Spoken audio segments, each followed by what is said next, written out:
We have 3 different cadavers that we can look off of. So some have little minor differences. So being able to compare them, and also they're separated, like they're split down the middle, so we can kind of see different viewpoints than what you would normally, and having that 3D visual is very helpful. These models, they're actual human donors that have been gone through this process called plastination. So they have been preserved and wrapped in some sort of material like silicone base, so we can actually preserve the fidelity of actually being able to use an actual human body for the lab instead of using plastic models. When we got here, we helped them set it up. They had just come in, so they're all in boxes and everything.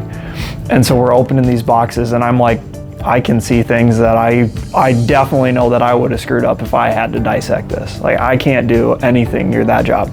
Personally, had not done any dissection, even in undergrad. It was very limited. So coming in here, it was actually good to see kind of an already exposed cadaver or an already dissected cadaver. It was definitely a good experience just to see all the little details. Not having to do the dissection was a good experience, I think. I would say the first time that I saw these plastinated models, I really was amazed at the technical skills that it would take to do these dissections, and then through the process of like maintaining, plastinating the real tissue, it was really just amazing to see. I had never seen anything like it before. And here you can go in there, look at all the muscles, all the nerves, all the vasculature, everything like that, and you can come back after some time and look at those structures to where a cadaver will only last a certain amount of time.